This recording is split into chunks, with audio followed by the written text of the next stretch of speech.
الحمد لله نحمده ونستعينه ونستغفره ونؤمن به ونتوكل عليه ونعوذ بالله من شرور أنفسنا ومن سيئات أعمالنا من يهده الله فلا مضل له ومن يضلله فلا هادي له ونشهد أن لا إله إلا الله وحده لا شريك له ونشهد أن سيدنا ومولانا محمدا عبده ورسوله أما بعد فأعوذ بالله من الشيطان الرجيم بسم الله الرحمن الرحيم من عمل صالحا من ذكر أو أنثى وهو مؤمن فلنحيينه حياة طيبة ولنجزينهم أجرهم بأحسن ما كانوا يعملون وقال الله عز وجل أفمن شرح الله صدره للإسلام فهو على نور من ربه صدق الله مولانا العظيم رب اشرح لي صدري ويسر لي أمري واحلل عقدة من لساني يفقه قولي اللهم صل على محمد وعلى آل محمد كما صليت على إبراهيم وعلى آل إبراهيم إنك حميد مجيد اللهم بارك على محمد وعلى آل محمد كما باركت على إبراهيم وعلى آل إبراهيم إنك حميد مجيد محترم میرے بھائیوں اور دوستوں اور میری ماں اور بہنوں، سورۃ الزمر میں اللہ تبارک و تعالیٰ کا ارشاد ہے افمن شرح اللہ صدرہ للاسلام فہو علی نور من ربہ، کہ کیا وہ آدمی جس کا سینہ اللہ تبارک و تعالیٰ اسلام کے لیے کھول دیتا ہے اور یہ ہدایت پر بھی ہے، کیا یہ اس آدمی کی طرح ہو سکتا ہے جس کا سینہ اسلام کے لیے کھلا ہوا نہیں ہے اور جو اللہ پاک کی جانب سے ہدایت پر نہیں ہے؟ یقیناً دونوں برابر نہیں ہو سکتے۔ اللہ تبارک و تعالیٰ کے یہاں قدر و منزلت اور مقام اسی کا ہے جس کا سینہ اسلام کے لیے کھل جائے۔ اسلام کے لیے سینے کے کھل جانے کا معنی یہ ہے کہ آدمی کو شریعت کا ہر حکم اچھا لگنے لگ جائے، اسلام کا ہر حکم آدمی کو اچھا لگے، اللہ کی اطاعت اور فرمانبرداری کر کے آدمی کو سکون محسوس ہو، اطمینان محسوس ہو، نیکی کر کے آدمی کا جی خوش ہوتا ہو۔ حضرت صلی اللہ تعالیٰ علیہ وسلم سے پوچھا گیا اے اللہ کے رسول نیکی، آپ علیہ السلام سے پوچھا گیا اے اللہ کے رسول ایمان کیا ہوتا ہے، ایمان کسے کہتے ہیں؟ تو رسول پاک صلی اللہ تعالیٰ علیہ وسلم نے ارشاد فرمایا، ایک پہچان بتائی۔ آپ نے ارشاد فرمایا اذا اسرت کا حسنتو کا واساءت کا سیئتو کا فانت مؤمن، کہ جب آپ کو آپ کی نیکی خوش کر ڈالے اور جب آپ کو آپ کا گناہ پریشان کر ڈالے فانت مؤمن، تو آپ صاحب ایمان ہو۔ ایک پہچان بتا دی صاحب ایمان کی۔ صاحب ایمان کسے کہتے ہیں؟ جس کے دل میں ایمان ہو۔ کون ہے؟ فرمایا کہ جب نیکی کرے تو جی خوش ہو، نماز پڑھے تو جی خوش ہو، تلاوت کرے تو جی خوش ہو کہ میں نے عمل کیا ہے، اور اللہ تبارک تعالیٰ کی ذات عالی سے اس عمل پر اجر اور ثواب کے ملنے کی بھرپور امید رکھتا ہو۔ یہ اسلام کی، یہ ایمان کی علامت اور پہچان نبی علیہ الصلوۃ والسلام نے بتائی ہے، اور یہ ایسی موٹی اور واضح پہچان ہے کہ ہم میں سے ہر آدمی اس پہچان کا اندازہ کر سکتا ہے کہ اس کے اندر ایمان کس سطح کا موجود ہے، اس کے اندر ایمان کس درجے کا موجود ہے۔ صحابہ کرام رضی اللہ عنہم اجمعین کے یہاں کا مزاج یہ ہوتا تھا کہ اللہ تبارک و تعالیٰ کی توفیق سے جب نیک عمل کرتے تھے تو نیک عمل پر خوش ہوتے تھے، اور اگر خدا نخواستہ گناہ ہو جائے یا اللہ پاک کی نافرمانی ہو جائے تو بے حد اضطراب اور پریشانی کی کیفیت میں مبتلا ہو جاتے تھے۔ اور آن حضرت صلی اللہ تعالیٰ علیہ وسلم نے اس لیے یہ ارشاد فرمایا کہ مومن کے لیے گناہ ایسا ہے جیسا کہ اس کے سر پر پہاڑ رکھ دیا گیا ہو، وہ بے قرار ہو جاتا ہے گناہ کر کے، وہ مضطرب ہو جاتا ہے، پریشان ہو جاتا ہے، اسے اس گناہ سے، اس گناہ کی نحوست سے، اس گناہ کی گندگی سے اسے کوفت ہونے لگتی ہے۔ لیکن منافق ارشاد فرمایا اسے گناہ پریشان نہیں کرتا، اس کے لیے گناہ ایسا ہے جیسا کہ ناک پر مکھی بیٹھے اور اڑ جائے، مکھی بیٹھی بسا اوقات احساس بھی نہیں ہو پاتا۔ تو اس طرح سے ارشاد فرمایا کہ جس شخص کے دل میں نفاق ہوتا ہے اس کو گناہ ہلکا لگتا ہے۔ تو آن حضرت صلی اللہ علیہ وسلم نے ایمان کی دو پہچانیں ذکر فرمائی ہیں کہ جب آپ نیکی کرو تو آپ کو خوشی ہو، اور جب آپ سے گناہ صادر ہو جائے تو آپ کو گناہ رنج میں ڈال دے، پریشانی میں ڈال دے، تو آپ یہ سمجھو کہ آپ کے پاس ایمان موجود ہے۔ یہ اتنی واضح پہچان بتائی ہے میرے عزیز دوستوں اور بزرگوں اور ماں اور بہنوں کہ ہم میں سے ہر آدمی اپنے ایمان کا، اپنے اعمال کا فیصلہ کر سکتا ہے کہ اس کے پاس ایمان کس سطح کا اور کس درجے کا موجود ہے۔ اور جو آیت مقدسہ میں نے تلاوت کی ہے جس میں حضرت صلی اللہ تعالیٰ علیہ وسلم نے اس آیت کی شرح اور تفسیر میں ایک حدیث ذکر فرمائی ہے، اور وہ حدیث بھی میں ذکر کرتا ہوں۔ آیت کا مفہوم یہ ہو گیا کہ جس آدمی کا سینہ اللہ پاک اسلام کے لیے کھول دے، دین کے لیے جس کا سینہ کھول دے، اور وہ اللہ پاک کی جانب سے ہدایت پر ہو، کیا یہ اور جو ایسا نہیں ہے دونوں برابر ہو سکتے ہیں؟ یقیناً نہیں ہو سکتے۔ اللہ کے یہاں اسی کا مقام ہے جس کا سینہ اسلام کے لیے کھل گیا۔ حضرت صلی اللہ تعالیٰ علیہ وسلم نے صحابہ سے ارشاد فرمایا، تم جانتے ہو کہ اسلام کے لیے سینے کے کھل جانے کا کیا معنی ہے؟ اسلام کے لیے سینہ آدمی کا کھل گیا، اس کا کیا معنی اور اس کی پہچان کیا ہے؟ حضرت صلی اللہ علیہ وسلم نے 3 باتیں ذکر فرمائی۔ اب وہ 3 باتیں بھی ایسی واضح اور اہم باتیں ہیں کہ ہم میں سے ہر آدمی ان باتوں کو سن کر اور اس ارشاد مبارک کو سن کر فیصلہ کر سکتا ہے کہ ایمان کس درجے کا، کس سطح کا موجود ہے۔ آپ علیہ الصلوۃ والسلام نے ارشاد فرمایا کہ سینے کے کھل جانے کا، اسلام کے لیے شرح صدر کے ہو جانے کا پہلا معاملہ اور پہلی پہچان اور پہلی علامت تو یہ ہے، ارشاد فرمایا التجافی عن دار الغرور، کہ یہ دنیا کی بے ثباتی اس کے دل میں بیٹھ جائے،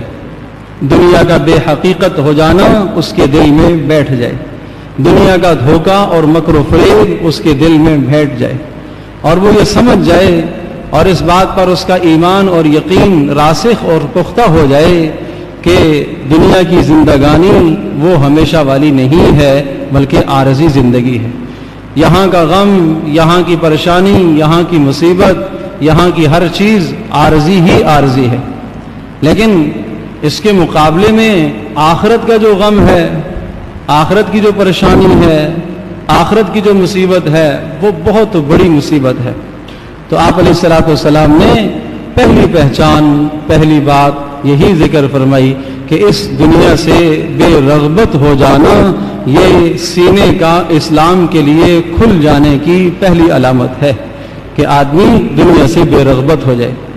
اور دنیا سے بے رغبت ہونے کا یہ معنی نہیں ہے کہ انسان بالکل الگ تھلگ ہو جائے اور زندگی سے کٹ جائے اور خاندان اور معاشرے سے کٹ کر کسی جنگل میں جا کے زندگی گزارنے لگے۔ یہ دنیا سے الگ ہونے کا معنی ہرگز نہیں ہے۔ دنیا کا زہد اور دنیا میں زہد اختیار کرنے کا معنی یہ ہے ہر وہ چیز جو انسان کو اللہ تبارک تعالیٰ کی یاد سے غافل کر رہی ہو، اللہ سے دور کرنے والی ہو، ان تمام چیزوں کو آدمی چھوڑ دے۔ جس نے ایسا کر لیا اس نے یقیناً دنیا کی حقیقت کو سمجھ لیا۔ ایک نفع عارضی ہے اور ایک نفع دائمی ہے، ہمیشہ والا ہے، آخرت والا نفع ہے۔ وہ آخرت والے نفع کو ترجیح دیتا ہے، عارضی نفع کو، دنیا کے نفع کو چھوڑ دیتا ہے۔ جھوٹ بول کر تجارت میں اگر مال حاصل کرنا نفع زیادہ نظر آتا ہے، لیکن اس نفع کے اندر آخرت کا بڑا خسارہ ہے، بڑا نقصان ہے، تو سمجھ لیا جائے گا کہ اگر آدمی اس کو سمجھ لے اور آخرت کا وہ نفع نہ چھوڑے، وہ حاصل کر لے اور دنیا کا نقصان برداشت کر لے، تو یہ اس بات کی پہچان ہے کہ اللہ تبارک تعالیٰ نے اس کا سینہ اسلام کے لیے کھول دیا۔ اور رسول پاک صلی اللہ علیہ وسلم نے اس دنیا اور آخرت کی مثال اس طرح سے ذکر فرمائی ہے کہ جس طرح سے دو سوکنیں ہوتی ہیں، اگر ایک کو خوش کرو گے تو دوسری ناراض رہے گی، اسی طرح سے فرمایا دنیا اور آخرت ہے۔ کبھی ایسا ہو ہی نہیں سکتا کہ آدمی کی دنیا بھی مکمل بن جائے اور آخرت بھی بن جائے۔ اگر دنیا بنے گی تو آخرت کا نقصان آئے گا، اور اگر آخرت بنے گی تو دنیا کا نقصان آئے گا۔ کسی نہ کسی درجے میں نقصان دنیا کا برداشت کرنا پڑے گا آخرت کو سنوارنے کے لیے، اپنی آخرت کو، اپنی عاقبت کو بہتر کرنے کے لیے، اللہ کے یہاں خوشنودی حاصل کرنے کے لیے، جس طرح سے صحابہ کرام رضی اللہ عنہم اجمعین نے آخرت کو ترجیح دی ہے۔ اور قرآن مجید میں بھی اللہ تبارک تعالیٰ نے ایمان والوں پر گیلا فرمایا، شکوہ فرمایا، بل تؤثرون الحیات الدنیا والآخرۃ خیر وابقی، تم دنیا کی زندگی کو کیوں ترجیح دینے لگ گئے ہو؟ دنیا کی عارضی زندگانی کو تم کیوں ترجیح دے رہے ہو؟ حالانکہ والآخرۃ خیر وابقی، حالانکہ آخرت وہ زیادہ بہتر ہے اور آخرت باقی رہنے والی ہے، دنیا تو فانی ہے، ختم ہو جائے گی۔ تو میں یہ عرض کر رہا تھا کہ یہ دونوں چیزیں ایسی ہیں کہ اگر ایک آدمی اپنی آخرت سنوارنا چاہتا ہے، اپنی آخرت کو بنانا چاہتا ہے، تو دنیا کا کچھ نہ کچھ نقصان اسے برداشت کرنا پڑے گا۔ تو اس لیے رسول اکرم صلی اللہ تعالی علیہ وسلم نے پہلی علامت اور پہلی پہچان شرح صدر کی یہ ذکر فرمائی ہے کہ اس آدمی کی پہلی پہچان یہ ہے کہ دنیا کی بے رغبتی اس کے دل میں پیدا ہو جائے۔ اور حضرت صلی اللہ تعالی علیہ وسلم نے ایک بہت اہم بات ذکر فرمائی، ارشاد فرمایا کہ جب تم کسی ایسے شخص کو دیکھو کہ جو دنیا سے بے رغبت ہو، دنیا کا طالب نہ ہو، اور وہ ضرورت کے مطابق کلام کرتا ہو، کم کلام کرتا ہو، ارشاد فرمایا اللہ تبارک تعالیٰ نے اپنی جانب سے اس شخص کو حکمت کا بہت ذخیرہ عطا فرمایا ہے۔ تم ایسے کے پاس بیٹھو، تمہیں فیض پہنچے گا، تمہیں فائدہ ہوگا۔ تو حضرت صلی اللہ علیہ وسلم نے اس طرح سے ہمیں دنیا سے بے رغبتی بتائی، سکھائی، عمل کر کے بتایا، اور حضرت صلی اللہ علیہ وسلم کے ارشادات بھی اسی کی طرف اشارہ کرتے ہیں۔ اور دوسری جو پہچان حضرت صلی اللہ علیہ وسلم نے ذکر فرمائی ہے، شرح صدر کی دوسری پہچان، وہ حضرت صلی اللہ علیہ وسلم نے یہ ذکر فرمائی کہ دار الخلود کی طرف، آخرت کی طرف رغبت بڑھنا شروع ہو جائے، دنیا سے بے رغبتی ہو اور آخرت کی طرف رغبت بڑھنا شروع ہو جائے۔ جب بھی اس کے سامنے زندگی کا کوئی مرحلہ آئے تو وہ آخرت کے عمل کو ترجیح دے، میری آخرت سنور جائے، میری آخرت بہتر ہو جائے، میرا آخری مقام اچھا ہو جائے، اللہ پاک مجھ سے راضی ہو جائے، اللہ کا نبی مجھ سے راضی ہو جائے، حصول جنت کا ذریعہ بن جائے میرے اعمال۔ وہ ہر وقت اس جستجو میں رہتا ہے، وہ ہر وقت اس طلب میں رہتا ہے۔ حضرت صلی اللہ تعالی علیہ وسلم نے صحابہ کرام کو بے شمار ایسے اعمال بتائے ہیں جو بظاہر مختصر بظاہر چھوٹے چھوٹے ہیں، لیکن وہ اعمال، ان میں سے ہر عمل ایسا ہے جو انسان کو آخرت کی طرف لے کے جاتا ہے، ہر عمل ایسا ہے کہ جو انسان کی آخرت کو سنوارتا ہے، آخرت کو بناتا ہے۔ آدمی 24 گھنٹے کی زندگی کو دیکھ لے، صبح اٹھنے سے لے کر رات کو سونے تک کی تمام زندگی اگر رسول پاک صلی اللہ تعالی علیہ وسلم کی سنت کے مطابق گزارتا ہے تو اس کی آخرت بنتی چلی جاتی ہے۔ کھانا روزانہ کی ضرورت ہے، اس کی فطرت ہے۔ قضائے حاجت کے لیے جانا اس کی ضرورت ہے، اس کی فطرت ہے۔ معاش کے لیے نکلنا بندے کی ضرورت ہے، بندے کی فطرت ہے۔ اگر ان فطرتی چیزوں کو بھی آدمی سنت کے مطابق ڈھالنے کی کوشش کرتا ہے، محنت کرتا ہے کہ میرا کھانا بھی، میرا پینا بھی، میرا جاگنا بھی، میرا سونا بھی، میری زندگی کا ہر عمل حضرت صلی اللہ تعالی علیہ وسلم کی سنت کے مطابق ہو جائے تو وہ سمجھے کہ آخرت کی طرف اس کی رغبت بڑھ رہی ہے، آخرت کی طرف رغبت بڑھ رہی ہے۔ ایک مقام ایسا آ گیا کہ جہاں دنیا کا فائدہ نظر آ گیا لیکن مقابلے میں آخرت بھی ہے۔ جی تو یہ چاہتا ہے، نفس تو یہ چاہتا ہے، نفس تو یہ کہتا ہے کہ ہاں دنیا کا عارضی فائدہ حاصل کر لو اور کوئی بات نہیں، آخرت کا نقصان کر لو، توبہ کر لو گے، اللہ سے معافی مانگ لو گے،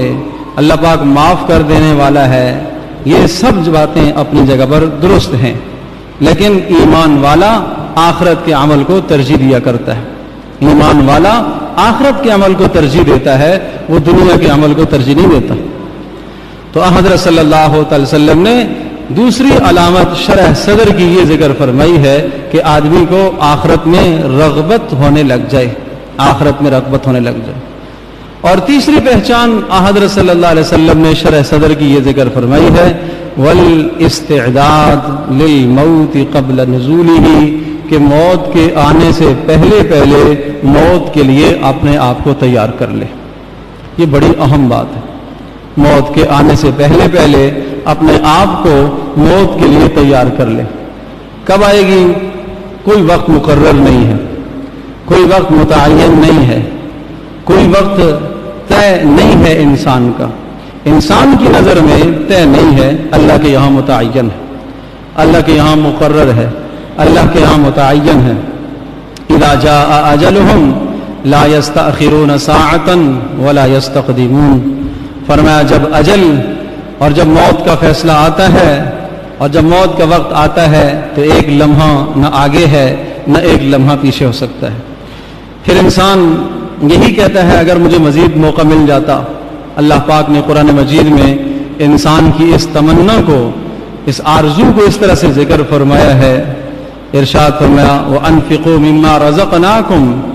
مِنْ قَبْلِ أَنْ يَأْتِيَ أَحَدَكُمُ الْمَوْتُ فَيَقُولُ رَبِّ لَوْلَا أَخَّرْتَنِي إِلَىٰ أَجَلٍ قَرِيبٍ فَأَصَّدَّقَ وَأَكُن مِّنَ الصَّالِحِينَ، کہ جب موت کا وقت آ جاتا ہے اس سے پہلے اعمال کر لو۔ جب وہ وقت آئے گا تو آدمی تمنا کرے گا، موت کا فرشتہ سامنے آ گیا اور اس دنیا سے تعلق کٹنے لگا ہے، آخرت کے مناظر نظر آنے لگ گئے۔ اب یہ کیا کہتا ہے؟ اب یہ کہتا ہے رب، اے میرے پروردگار، لولا اخرتنی الی اجل قریب، کاش کہ مجھے تھوڑی سی مہلت مل جائے، مجھے تھوڑا سا اللہ تو ٹائم دے دے تو میں کیا کروں گا؟ فاصدق، میں تیری باتوں کو، سب باتوں کو مانوں گا، دین کی باتوں کو مانوں گا، شریعت کی باتوں کو مانوں گا، سنت کے مطابق زندگی گزاروں گا، حضرت صلی اللہ علیہ وسلم کی تعلیمات کے مطابق زندگی گزاروں گا، اور وَأَكُن مِّنَ الصَّالِحِينَ، میں بڑے بڑے نیک اعمال کروں گا، صدقہ بھی دوں گا، زکوٰۃ بھی ادا کروں گا، خیرات بھی کروں گا، تلاوت بھی کروں گا، سارے نیک اعمال کرتا چلا جاؤں گا۔ لیکن اللہ پاک کا ارشاد ہے وَلَن يُؤَخِّرَ اللَّهُ نَفْسًا إِذَا جَاءَ أَجَلُهَا، کہ اللہ پاک پھر جب کسی کی موت کا وقت آ جاتا ہے تو پھر اسے مہلت نہیں دیا کرتا، پھر اللہ پاک کا یہ فیصلہ نہیں ہے اور مہلت بھی نہیں دیا کرتا۔ فرمایا جب موت کا ٹائم آ جاتا ہے تو پھر توبہ بھی قبول نہیں ہوتی، اب اس دنیا سے راستے منقطع ہو جاتے ہیں۔ تو حضرت صلی اللہ تعالی علیہ وسلم نے یہ 3 علامتیں ذکر فرمائی ہیں۔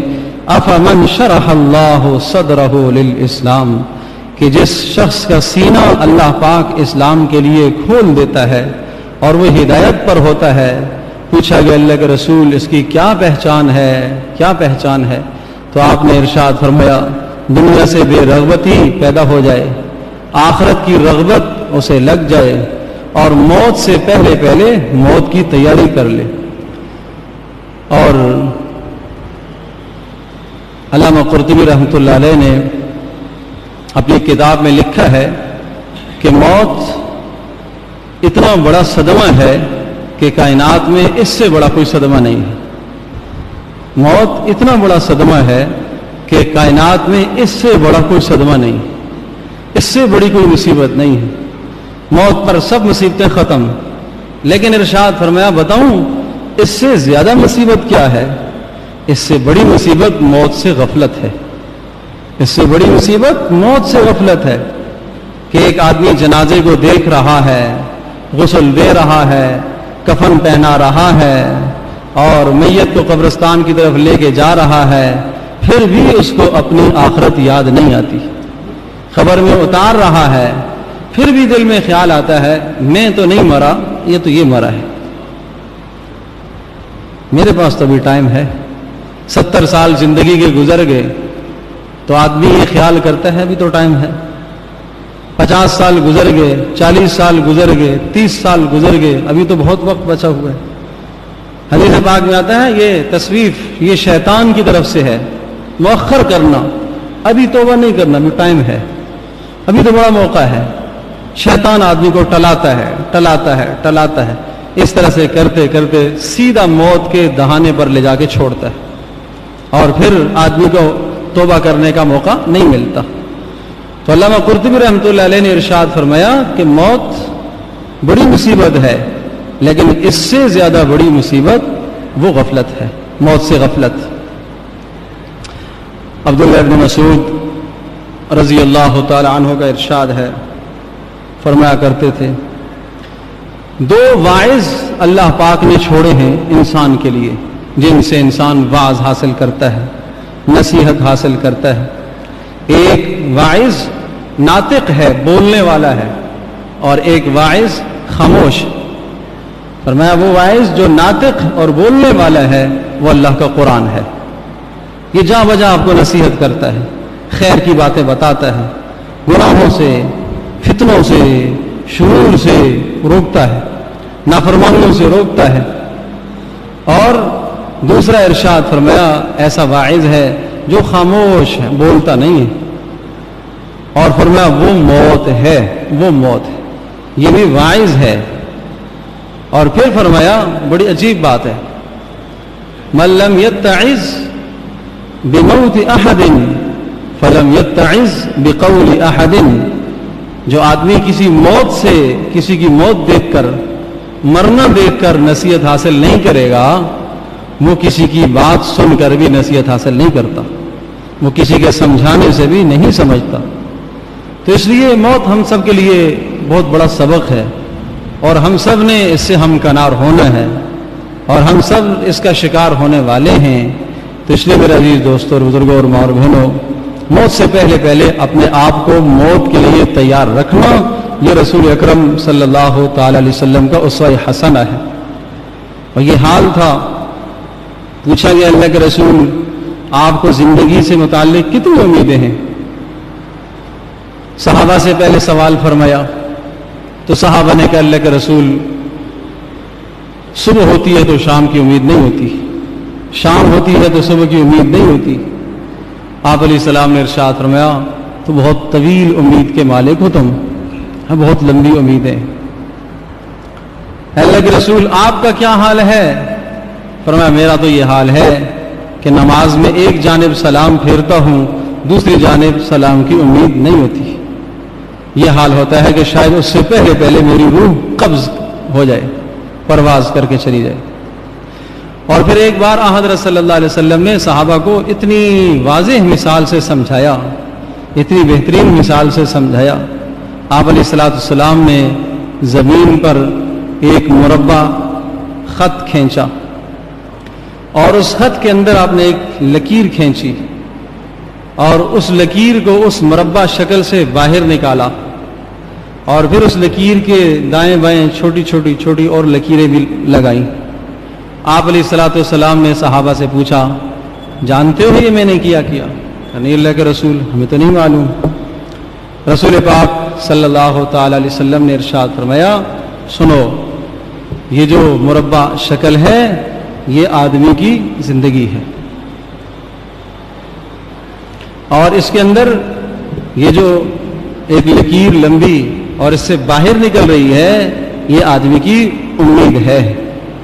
یہ آدمی کی امید ہے۔ اس کے ساتھ جو چھوٹی چھوٹی لکیریں کھینچی ہیں